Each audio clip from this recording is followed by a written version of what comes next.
दोस्तों नमस्कार। राष्ट्रीय स्वयंसेवक संघ के प्रचारक रहे हैं देश के प्रधानमंत्री नरेंद्र मोदी। और संघ के प्रचारक का काम होता है कि वह संघ की विचारधारा को इस समाज से जोड़ने में निकल जाए, सब कुछ त्याग दे और सिर्फ विचारधारा के बारे में सोचे। तो क्या वाकई इस देश के प्रधानमंत्री संघ के प्रचारक होकर सोच रहे हैं, या फिर संघ ही इस राजनीति का प्रचारक हो गया है जिस राजनीति को लेकर उसने हमेशा से कन्नी काटी है, खुद को सामाजिक और सांस्कृतिक संगठन के तौर पर रखा है। और खासतौर से तब जब उत्तर प्रदेश में चुनाव हो रहे हैं, राजनीतिक सक्रियता बढ़ी हुई है और सबसे ज्यादा राजनीतिक सक्रिय कोई शख्स है तो वह देश के प्रधानमंत्री हैं, जो एक वक्त संघ के प्रचारक भी रहे हैं। वही बनारस में नजर आते हैं, वही अयोध्या में नजर आते हैं, वही गाहे बगाहे मथुरा का जिक्र भी कर देते हैं। मंदिरों के पुनरुद्धार को लेकर वो तमाम ऐतिहासिक परिस्थितियों से खुद को जोड़ने से कतराते भी नहीं हैं। तो क्या वाकई संघ का मतलब नरेंद्र मोदी है, या फिर इस दौर में आरएसएस की महत्ता गायब हो चली है, या फिर इस दौर में राजनीतिक तौर पर आरएसएस सिर्फ उसके अपने स्वयंसेवक पार्टी के कार्यकर्ता के तौर पर प्रचार करते हुए दिखाई दे रहे हैं, और संघ के तमाम प्रचारक बीजेपी के गवर्नेंस, प्रधानमंत्री मोदी की सोच और बीजेपी सत्ता में कैसे बने रहे, इसी को लेकर झंडाबरदार तरीके से समूचे देश में घूम रहे हैं। वो तमाम नीतियां जो अलग अलग संगठनों के जरिए बनती थी, क्या वो सब गायब हो गई है? हमें लगता है कि आज ये बेहद महत्वपूर्ण हो चला है, एक ऐसा संगठन जिसने हिंदुत्व को जीने के तरीके से जोड़ा। जबकि दूसरी तरफ उस वक्त सावरकर भी थे। सावरकर की किताब है हिंदू कौन, और उसमें 1923 में उन्होंने लिख दिया था, बहुत साफ तौर पर लिखा था, मुसलमान, ईसाई, यहूदी यानी दूसरे धर्म के लोग हिंदू नहीं हो सकते। लेकिन 1925 में हेडगेवार जब आरएसएस बनाते हैं तो हिंदुत्व की इस परिभाषा को खारिज करते हैं और हिंदुत्व को धर्म से नहीं जोड़ते हैं बल्कि जीने के तरीके से जोड़ते हैं। सवाल आज की तारीख में है, क्या वाकई संघ को लेकर हिंदुत्व के जरिए कोई चर्चा इस देश में हो सकती है, या फिर हिंदुत्व के जरिए बीजेपी और मोदी की ही चर्चा इस देश में होती है? यानी आरएसएस की विचारधारा और आरएसएस से जुड़े हुए हजारों लाखों स्वयंसेवक इस दौर में क्या कर रहे हैं, सिवाय बीजेपी के चुनाव प्रचार के अलावा वो क्या करते हैं? और बीजेपी को छोड़कर आरएसएस का रास्ता क्या नए वक्त में सत्ता तक पहुंचने का हो गया है? यानी जो भी सोच 1925 के बाद से आरएसएस के भीतर घुमड़ती रही, क्या 2014 के बाद से उसमें व्यापक परिवर्तन आ गया है? और इस परिवर्तन की जमीन पर अगर ग्राउंड जीरो पे उतरना चाहें तो क्या हम अयोध्या में उतर सकते हैं, उसी को पहली प्रयोगशाला मान सकते हैं? क्योंकि 2020 के भी अपने अखिल भारतीय प्रतिनिधि सभा के भीतर आरएसएस ने जो अयोध्या का जिक्र किया, वो जिक्र बहुत साफ तौर पर था कि प्रतीक जो है अयोध्या का, वो राष्ट्र की सांगठनिक ताकत है, organizational power of a nation को अयोध्या के तौर पर देखा गया। इतना ही नहीं, इसी अयोध्या के जरिए यह माना गया कि दरअसल यह एक आइडियल गवर्नेंस सिस्टम होगा, इसका शब्द होगा राम राज्य। इस प्रतिनिधि सभा में कहा गया, एक तरफ हिंदू समाज को जागृत करना और दूसरी तरफ समूचे विश्व को धर्म का पाठ पढ़ाना, यह है अयोध्या। और इस अयोध्या को लेकर आरएसएस इसी सोच के साथ शायद काम करती रही है, और इससे पहले भी हिंदुत्व या धर्म को लेकर उसने अपनी विचारधारा में समूचे भारत को जोड़ने का प्रयास भी किया है, इससे इनकार कतई नहीं है। लेकिन राजनीति कभी भी सभी को नहीं जोड़ती है, राजनीति बांटती है, वो लकीर खींचती है, तभी तो वोट बैंक निर्माण होता है। लेकिन उसकी त्रासदीदायक परिस्थितियां अयोध्या में ही बीते एक हफ्ते के भीतर कुछ इस तरीके से उभर कर आ गई, जैसे लगा धर्म को एक बिजनेस में कन्वर्ट कर दिया गया है। ठीक वैसे ही जैसे दिल्ली से सटा हुआ ग्रेटर नोएडा का इलाका, वहां पर जेवर एयरपोर्ट बन रहा है। जैसे ही इसका ऐलान हुआ कि अब जेवर एयरपोर्ट वहां पर बनेगा, उसके बाद वहां पर धड़ाधड़ बिल्डरों ने जमीन खरीदनी शुरू कर दी, धड़ाधड़ वहां पर पॉलिटिशियंस ने जमीन खरीदनी शुरू कर दी, धड़ाधड़ इस देश के नौकरशाह जो आईएएस और आईपीएस हैं, उन्होंने भी वहां पर जमीन खरीदी। और एक डाटा हमारे सामने आया जो हमारी टीम ने दिया है कि वहां पर लगभग 35 आईएएस और आईपीएस लगभग 28 नेता जो कहीं कहीं पद हासिल किए हुए हैं और लगभग 92 के लगभग ऐसे लोग जो बीजेपी और आरएसएस से जुड़े रहे हैं, उन्होंने भी वहां पर जमीन खरीदी है। जमीन इसलिए खरीदी क्योंकि जब एयरपोर्ट बन जाएगा तो आने वाले वक्त में उसकी कीमत बहुत ज्यादा होगी। तो अभी से खरीद लीजिए और उन गांव वालों से खरीद लीजिए जिनको तत्काल में जरूरत है, और वो जरूरत तत्काल की जरूरत के हिसाब से ज्यादा हो सकती है, लेकिन आने वाले वक्त में तो जमीन की कीमत आसमान छुएगी। तब ये पूंजी हमारी बढ़ जाएगी, जो पूंजी इस देश में कहीं नहीं बढ़ सकती है, ना बैंक में पैसा रखने के बाद, ना ही किसी भी उत्पाद को बनाकर बेचने के बाद वह इस जमीन से कमाई हो जाएगी। तो क्या जेवर एयरपोर्ट और अयोध्या में राम मंदिर एक सरीखा है?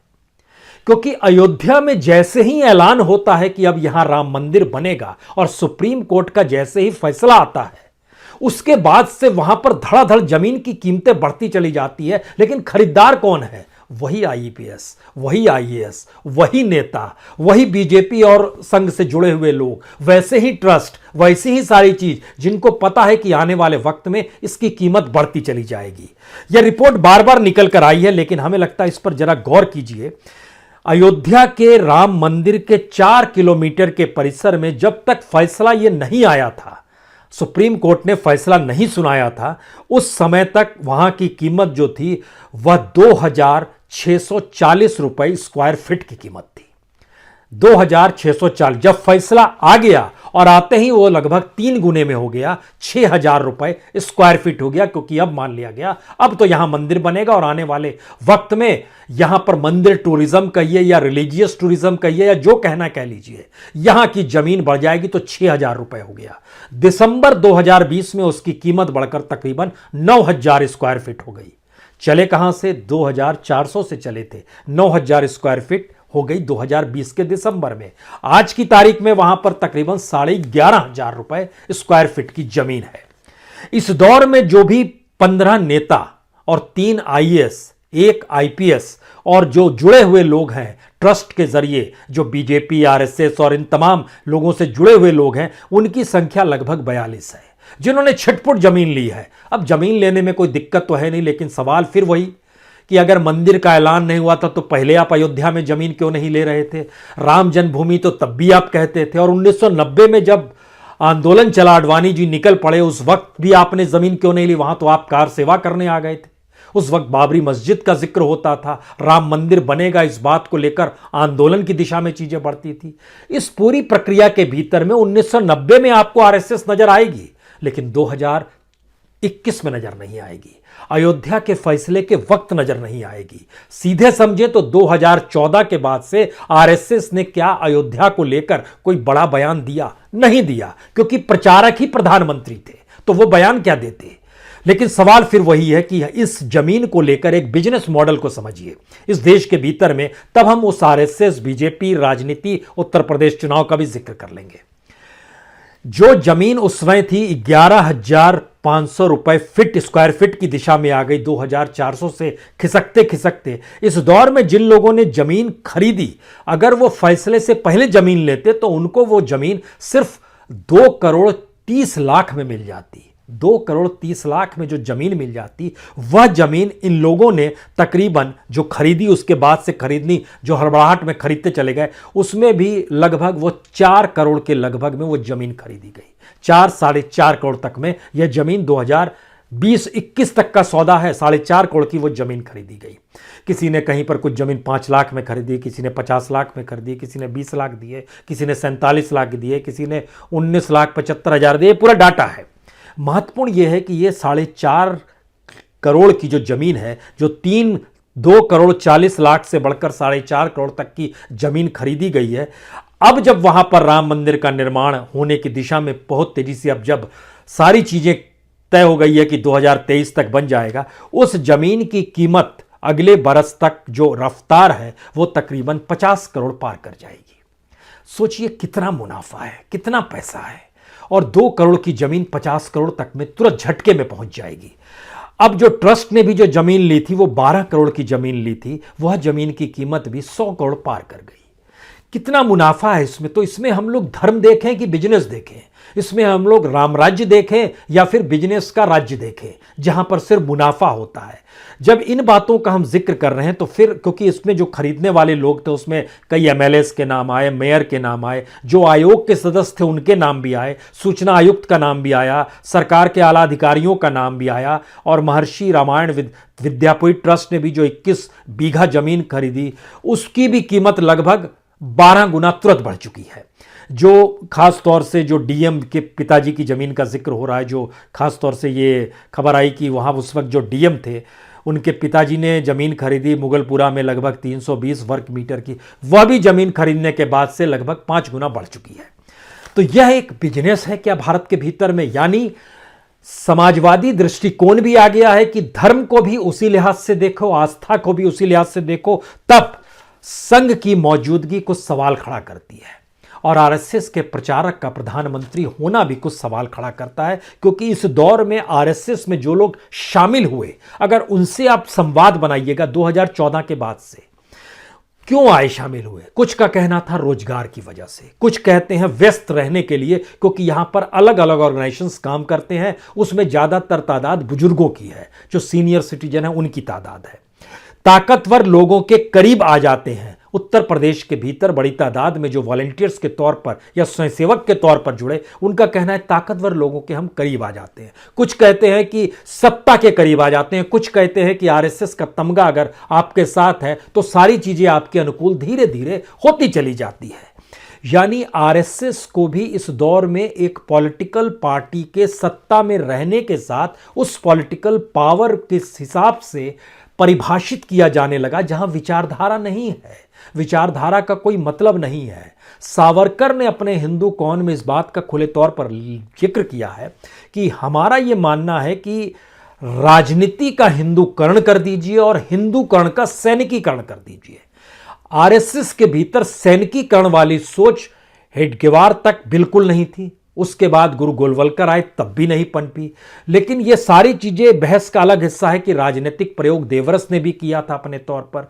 सुदर्शन जी भी चाहते थे कि किस तरीके से इस देश में इस्लामिक लोगों को कुछ नए पाठ हिंदुत्व के जरिए पढ़ाया जाए और उनका समावेश, और उनका बड़ा प्रकांड उनपे उनका हस्तक्षेप था एक लिहाज से। लेकिन मौजूदा वक्त में 2014 के बाद से स्थितियां झटके में बदलती चली गई, और यहीं से सबसे बड़ा सवाल होता है। जो संघ के लिए सबसे ज्यादा उर्वर भूमि उत्तर प्रदेश थी, जो गवर्नेंस और रामराज्य की दृष्टि को लेकर अयोध्या थी, उन दोनों जगहों पर आरएसएस का स्वयंसेवक आज की तारीख में क्या कर रहा है? वो कहां गायब हो गया है? दरअसल आरएसएस की भूमिका भी किसी पॉलिटिकल पार्टी के साथ कैसे हो गई, इसके लिए खुद आरएसएस का अपना डॉक्यूमेंट बताता है कि 8 दिसंबर 2020 को संघ ने 52 संपादकों को बुलाया और न्यूज एंकरों को बुलाया और उनके साथ एक साझा संवाद किया। यह संवाद हर बरस चलते रहता है, लेकिन इस दौर में वो दस्तावेजों में दर्ज होने लगा। यानी संघ अपने स्वयंसेवकों को और आने वाली पीढ़ी को बताने लगी कि दरअसल इसका विस्तार जो है, संघ का विस्तार अब मीडिया तक हो गया है। न्यूज एंकर के जो चेहरे आप स्क्रीन पर देखते हैं वहां तक हो गया है, तो हमारा प्रभाव बढ़ रहा है और हमारा प्रचारक प्रधानमंत्री है, तो हमारा विस्तार तो होगा ही। लेकिन इस दौर में आपने एक क्षण भी नहीं देखा होगा आरएसएस की विचारधारा को लेकर कोई बहस हो रही हो। राहुल गांधी ने जो भी हिंदू और हिंदुत्व की जो लकीर मोटी खींची, उसमें एक तरफ हिंदू सोच है और दूसरी तरफ लुम्पेनाइजेशन है हिंदुइज्म का। लेकिन इस लकीर को लेकर भी आरएसएस बहस में कहीं नहीं आई। हां, बीजेपी बहस में जरूर आई, प्रधानमंत्री मोदी का प्रचार बहस में जरूर आया, योगी आदित्यनाथ जी का प्रचार जरूर बहस में आया, लेकिन आरएसएस बहस में नहीं आई। इसी प्रक्रिया में जब आप पूर्वांचल में चले जाते हैं तो वहां आपको आरएसएस की छाप नहीं नजर आएगी। वहां आपको हिंदू महासभा या योगी आदित्यनाथ द्वारा बनाई गई जो हिंदू वाहिनी है, युवा हिंदू वाहिनी, उसकी अनुगुंज आपको सुनाई देगी। तो आरएसएस पूर्वांचल में भी आपको नहीं दिखाई देगी। उस आरएसएस के भीतर जो किसान संघ बनाकर काम करते रहा, पूरे पश्चिमांचल में जो दिल्ली से सटा हुआ उत्तर प्रदेश का जो किसान बेल्ट है, उसमें आपको कहीं भी किसान संघ की कोई अनुगुंज सुनाई ही नहीं देगी। जो भी इस देश के भीतर में मजदूर काम कर रहा है, उसके भीतर आज की तारीख में आपको भारतीय मजदूर संघ की अनुगुंज सुनाई नहीं देगी।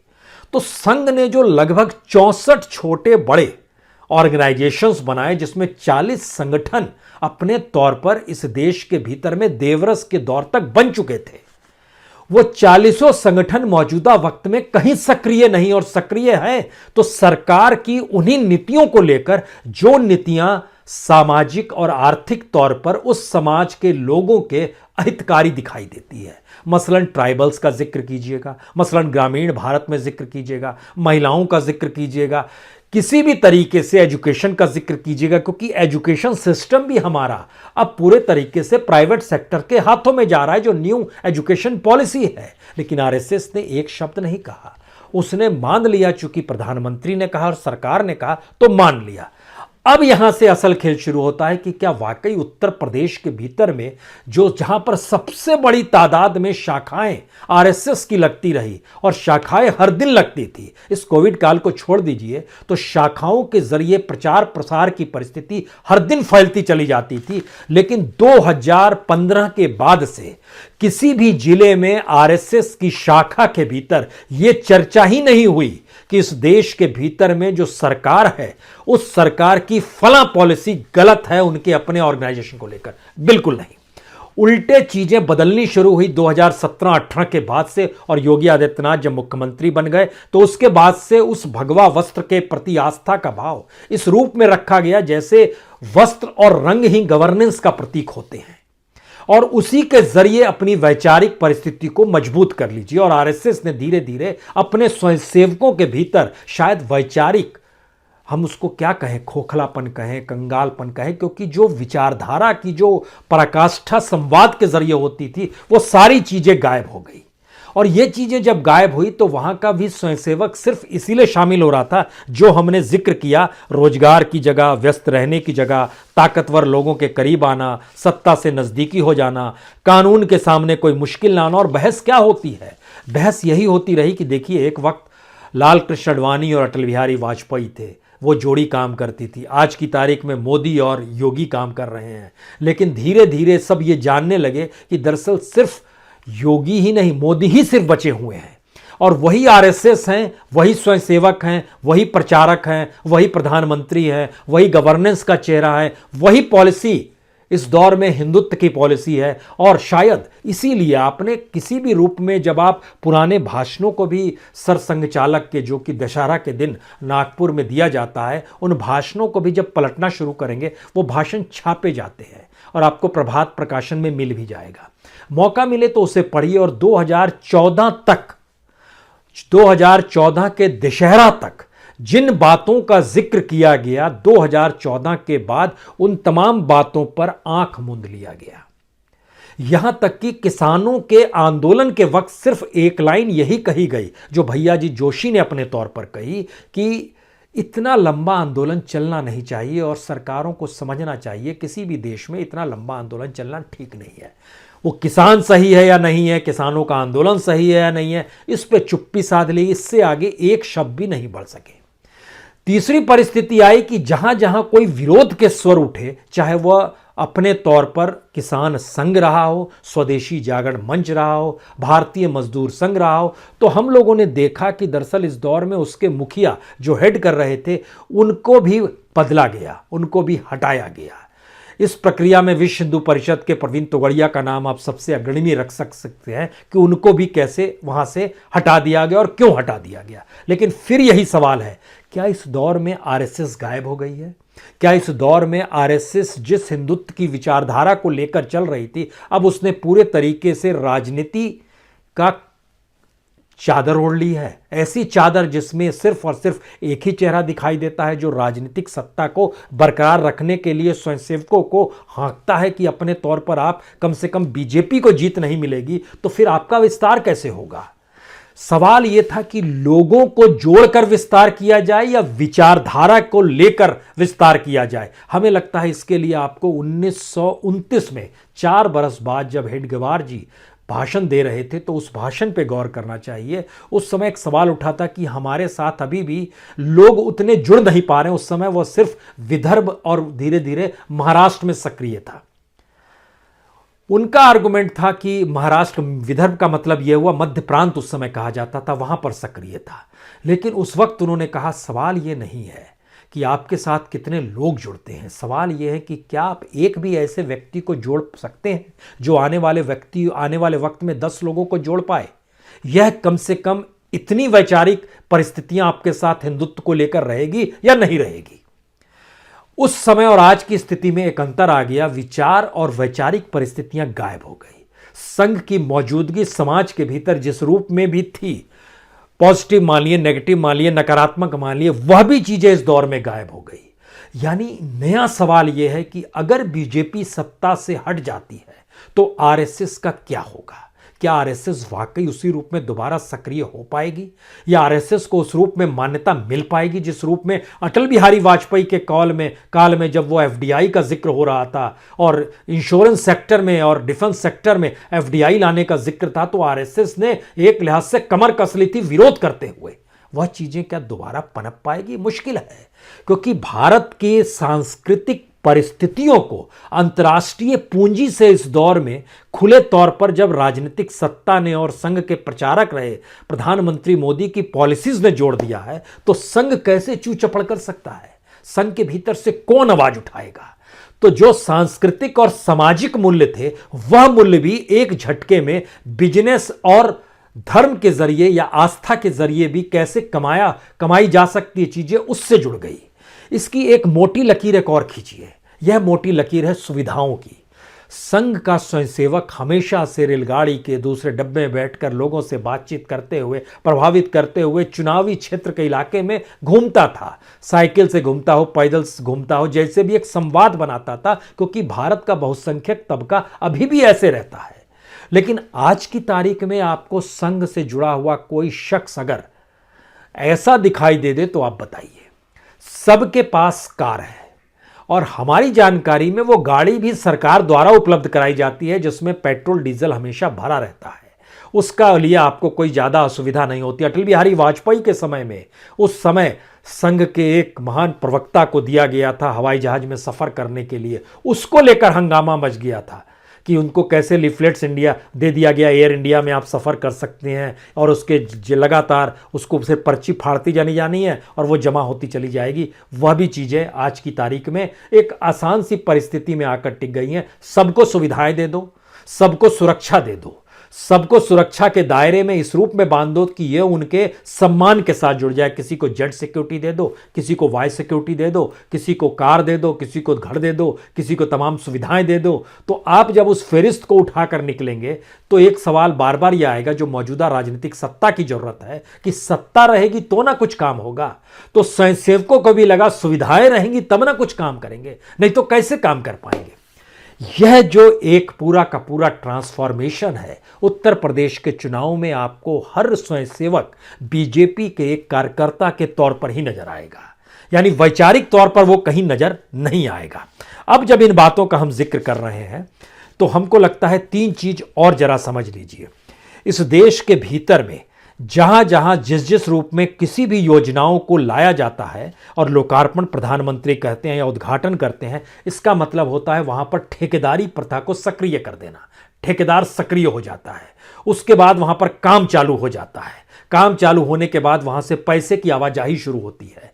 उस पैसे की आवाजाही में उस इलाके का बीजेपी का एमएलए हो या सत्ता से जुड़ा हुआ कोई ताकतवर शख्स हो, वो पैसे का रोटेशन चलता है और पार्टी इसी रूप में धीरे धीरे मजबूत होती चली जाती है। यानी बीजेपी की भी मजबूती के पीछे क्या धनबल काम करता है और दूसरे राजनीतिक दल धनबल ना होने की वजह से इस दौर में शून्य की स्थिति में आ गए हैं क्या? क्या धनबल के आश्रय विस्तार बीजेपी का हुआ है क्या? या पूंजी का आवागमन दरअसल इलेक्शन पीरियड में किसी भी राज्य में इस रूप में करा दीजिए जहां पर जो व्यक्ति प्रभावी होगा, तो इसका असर यह हुआ कि जितने बिल्डर हैं, जितने ठेकेदार हैं, वो सभी आपको आरएसएस या बीजेपी से खुद को जुड़ा हुआ बतलाने से नहीं कतराते हैं। उनकी गाड़ियों पर या तो भगवे रंग का एक झंडा लहराता रहेगा या फिर बीजेपी का झंडा लहराते रहेगा, वही उनका लाइसेंस है।